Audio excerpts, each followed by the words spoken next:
यहाँ क्या होता है, फाइल खोलेंगे, इनबिल्ट कोड होता है, हाँ भैया फाइल अपलोड करनी है आपको, ये कोड उठा लेना, कॉपी करना, यहाँ पे डाल देना, ये आपकी फाइल हो गई अपलोड, दैट्स फिनिश।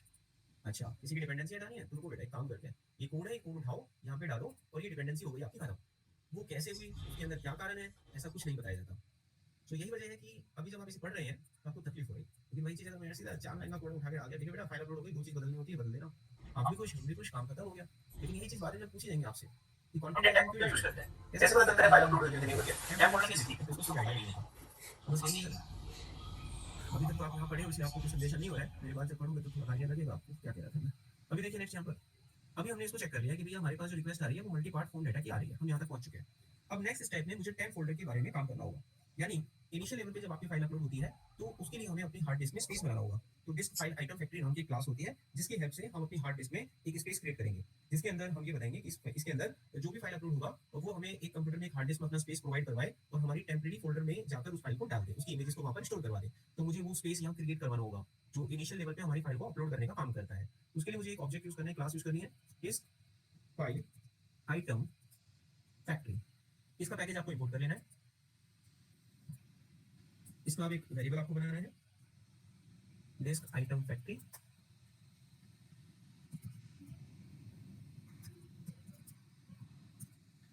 अब आपका एक ऑब्जेक्ट यहाँ पर बन जाएगा। इसके अंदर आपको साइज सेट करना है कि भाई कितना बड़ा साइज आप इसमें डाल सकते हैं किसी फाइल का। अब वो साइज आपको इसके अंदर लिखना होगा, तो चलिए ऊपर हम एक साइज बना लेते हैं, फैक्ट्री फाइल साइज।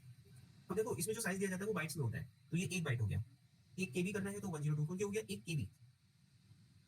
मुझे उसमें 1 एमबी का फाइल डालना है तो मैं इसको मल्टीप्लाई कर दूंगा, 1024 ये हो गया 1 एमबी।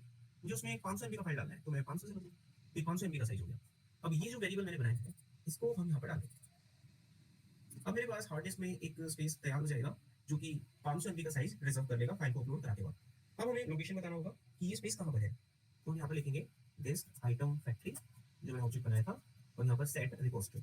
अब उसकी लोकेशन हम यहाँ पर बता देंगे, तो एक फाइल यहाँ पर मुझे सेट करनी होगी लोकेशन में, न्यू फाइल लोकेशन बता दीजिए, वो हम बना देते हैं सी ड्राइव में 10 फोल्डर में। तो हमारा जो टेम्परेरी फाइल जो हमारा स्टोर होगा वो यहाँ पर स्टोर होगा, इसका पैकेज इंपोर्ट कर लेंगे हम। तो इतना काम हमारा हो गया है, तो जो यहाँ तक कंफर्म कर लो, वरना लास्ट में आ जाएगा ना शब्द वंस मोर, तो पूरा एक दिन खा जाएगा, दोबारा बताना पड़ेगा मुझे यहाँ से ना।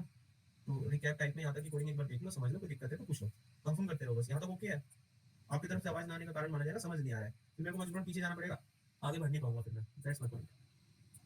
समझ पा रहे हो यहाँ तक क्या क्या हुआ है? यस क्या सर। है सर? ठीक है, ठीक है, बता देंगे। आगे देखिएगा। अब हमारे पास नेक्स्ट पॉइंट यहाँ पर आता है कि जहां पर अब हमें फाइल को अपलोड करवाना है, फाइल को हमें अपलोड करवाना है रियल में, हकीकत में, तो वो जगह भी हमें बतानी पड़ेगी कि वो कौन सी जगह है, और उसमें जो रियल में जो हमारी फाइल अपलोड होगी वो कितने बड़े साइज की होगी, यानी कि जो फाइल आप अपलोड कराओगे रियल में वो आएगी कहाँ से, वो आपकी इस कंट्रोल से आएगी। तो यहाँ से जो फाइल आएगी वो कितने साइज की हो सकती है मैक्सिमम, वो भी आपको बताना पड़ेगा। हमने स्पेस में तो जगह बना ली, यानी कि एक हमने जगह तो बना ली कि इतनी बड़ी जगह इसमें इतना साइज डाटा आ सकता है, लेकिन जो डाटा आएगा वो भी तो हम डिसाइड करेंगे कितना बड़ा डाटा यहाँ पर ला सकते हैं मैक्सिमम, तो वो डाटा भी बताना पड़ेगा। तो उसके लिए मैं यहाँ पे लिखूंगा सबलेट फाइल अपलोड नाम की क्लास का यूज करेंगे, सबलेट फाइल अपलोड, इसका पैकेज इंपोर्ट। ये जो पैकेजेस है ना, ये कॉमन जो मैंने जार फाइल अपलोड करी थी वहां से आ रही है। यहाँ पर हम बनाएंगे एक ऑब्जेक्ट,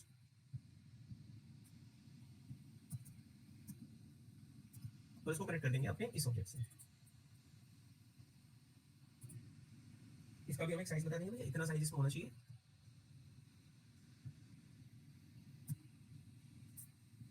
इसका साइज भी मैं यही वाला रखूंगा।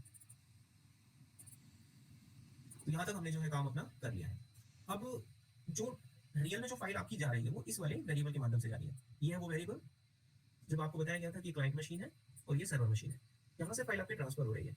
तो रियल में जिस वेरिएबल के माध्यम से फाइल ट्रांसफर हो रही है ये वाली, उस वेरिएबल का नाम अपलोड है। तो ये फाइल ट्रांसफर होकर जा रही है जो जिस फोल्डर में, वो एक्चुअली आपका टेम्प है, यहाँ पे जा रही है, ठीक है, ये अपलोड ही है, ये आपकी फाइल लेके जा रहा है, तो टेम्प में स्टोर करवा रहा है, इनिशियल लेवल पे टेम्प में चिपका रहा है इस फाइल को। अब आगे बढ़ते हैं।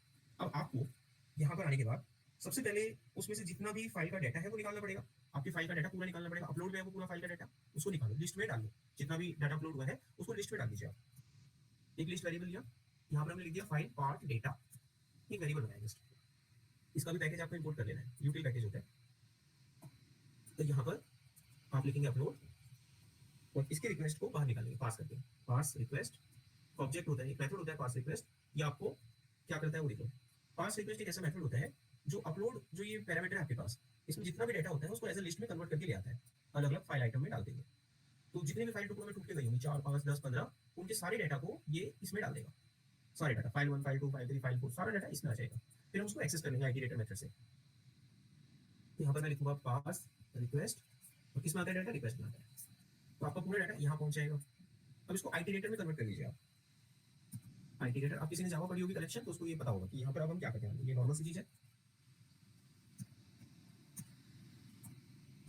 तो ये मैंने आईटी डेटा में इसको कर लिया है कन्वर्ट। इसका पैकेज इंपोर्ट कर लेंगे। इतना काम हमारा हो गया। अब इसके पास है वो सारी फाइलें, इसको करेंगे हम एक्सेस। यहाँ पर हम लिखेंगे itr.hasNext। अब इसमें जब तक डाटा है ये लूप चलता रहेगा। अब हम इसकी फाइल को एक एक करके बाहर निकाल लेंगे। उसकी फाइल को बाहर निकालेंगे कैसे, इसमें जो डाटा आ रहा है वो किस तरह का था, यहाँ पर बताया था आपको फाइल आइटम्स। यहाँ पर जब आपने कॉल किया था तो किस तरह का था वो डाटा, फाइल आइटम टाइप का था। तो हम यहाँ पर फाइल आइटम टाइप का एक वेरिएबल बनाएंगे, क्योंकि एक एक करके डाटा जब बाहर आएगा, अगर इसका पैरामीटर स्ट्रिंग टाइप का होता तो ऑब्वियसली वो स्ट्रिंग वैल्यू मेरे को निकाल के देता, यानी लिस्ट ऑफ द आइटम किस तरह का होगा। अगर ये स्ट्रिंग रिटर्न करता तो स्ट्रिंग टाइप का होता, इंटीजर रिटर्न करता तो इंटीजर टाइप का होता। ये मुझे फाइल आइटम रिटर्न कर रहा है, तो इसमें जितना भी डाटा है वो फाइल आइटम टाइप का है। तो मैं फाइल आइटम नाम का एक वेरिएबल बनाऊंगा, इसका भी पैकेज इंपोर्ट कर लेंगे। इसका आप कोई भी वेरिएबल बना लीजिए, f5 बना लिया मैंने। अब वो डाटा हम आईटीआर से बाहर निकालेंगे नेक्स्ट करके। अब वो फाइल में को निकाल के बाहर दे देगा, लेकिन ये मेरे को रिटर्न कर रहा है ऑब्जेक्ट। मैं इसको कन्वर्ट कर दूंगा फिर फाइल आइटम में। अब मेरे पास वो फाइल रियल में यहाँ पहुंच चुकी है। जो भी फाइल आपने अपलोड करी थी वो यहाँ आ चुकी है। अब इस फाइल को बस मुझे लिखने का काम करना है, राइट करना है। अब राइट कहाँ करनी है, लोकेशन भी तो बताओ आप अपने कंप्यूटर में कि भैया फाइल को एक्चुअली पहुंचाना कहाँ चाहते हो, लोकेशन बताओ। बिना लोकेशन बताए कोई काम नहीं करेगा, आपको लोकेशन बताना पड़ेगा। सबसे पहले जो भी फाइल आपने यहाँ से अपलोड करी है, यहाँ से जो भी फाइल आपने अपलोड करी है, यहाँ पे जो भी फाइल आती है आपकी कहाँ गया, यहाँ पर देखिए। जब आप कोई फाइल डालते हैं ना, तो ये फाइल का ये नाम आता है, नाम, ये है वो नाम, रियल नेम। ये नाम ही आपकी फाइल है। इस नाम को मैं यहाँ स्टोर कराऊंगा अपने प्रोजेक्ट में, यहाँ पे वेब पेज में। मुझे यहाँ पे वो नाम स्टोर करना है, तो मुझे वो फाइल का नाम उठाना पड़ेगा पहले। तो यहाँ पर हम एक स्ट्रिंग वेरिएबल लेंगे। f5 में फाइल है तो यहाँ से फाइल का नाम उठा लेंगे, गेट नेम।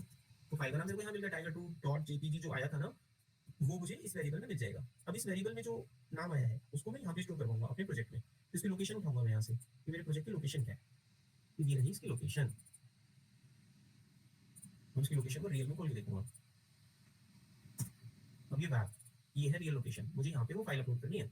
इसको मैं कॉपी कर लूंगा लोकेशन को, और लोकेशन को कॉपी करके अब मैं यहाँ पर वो फाइल बनाऊंगा सिस्टम में। तो उसके लिए मुझे लिखना पड़ेगा एक फाइल वेरिएबल। यहाँ पर बनानी होगी फाइल। फाइल का अगर आपने जावा में पढ़ा हो तो उसमें समझाया था कि फाइल कैसे बनाते हैं। फाइल लिखते हो इस तरीके से फाइल आपको बनता है। अब लोकेशन देते हैं कि फाइल आपको बनाना कहाँ पर है, तो लोकेशन मैंने यहाँ पे डाल दिया। अब इस लोकेशन में जो साइन होता है ये चेंज हो जाता है, एस्केप लेटर की जगह ये वाला साइन होता है।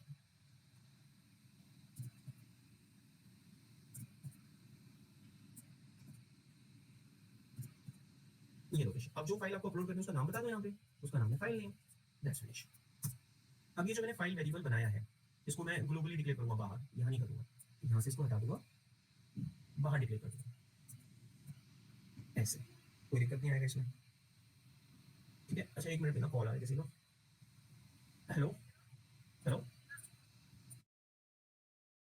अपलोड करने वाला हूँ। अब बस जाके मुझे फाइल राइट करनी है, तो मैं फाइल राइट कर दूंगा। देखो fi.write, fi.write। कौन सी फाइल राइट करना है, f पे करना है। बस मेरी फाइल अपलोड हो जाएगी इस जगह पर, मेरे प्रोजेक्ट में अपलोड हो जानी चाहिए। और मैं बस एक मैसेज लिख दूंगा कि भाई देखो मेरी फाइल जो है अपलोड हो चुकी है। बस हम क्या दिखाएंगे, यहाँ पर एक मैसेज दिखा देंगे out.println। यहाँ पर मैं लिख दूंगा फाइल अपलोडेड। तो इतना बड़ा कोड है, आपको फाइल अपलोड करने के लिए करना पड़ेगा, ठीक है। आपको अभी इस कोड की एक एक बारीकी मैं बता चुका हूँ। बाद में भविष्य में जब आप इसे यूज करेंगे तो इसको सीधा कॉपी करना है, पेस्ट करना है, और लोकेशन में जहाँ जहाँ चेंज करना है वो रख देना। मेन इंपॉर्टेंट चीज आती है इंटरव्यू में, जो पूछा जाता है इनके मतलब के बारे में। तभी आपसे अगर प्रोजेक्ट वो इनबिल्ट खोल के पूछते हैं तो आप इनका मतलब बता चुके हैं। वीडियो आपको मिल जाएगा, वीडियो को देख के आप रिवाइज कर लेना इनका मतलब क्या होता है, हमने क्यों यूज करी है लाइनें, और आप कंप्लीट कर सकते हैं इसे। चलिए अब इसको चला के देखते हैं काम कहाँ तक हुआ, चल भी रहा है कि नहीं चल रहा है।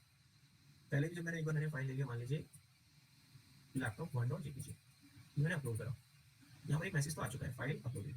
हम उसे चेक करेंगे, आप देखेंगे वो फाइल यहाँ पर भी अपलोड हो चुकी है। सो जो हमारा मेन मकसद था वो हमने पूरा कर लिया। फाइल यहाँ पर आ चुकी है, आप देख सकते हैं आपके प्रोजेक्ट में। So this is our project. Desktop पे जाते हैं।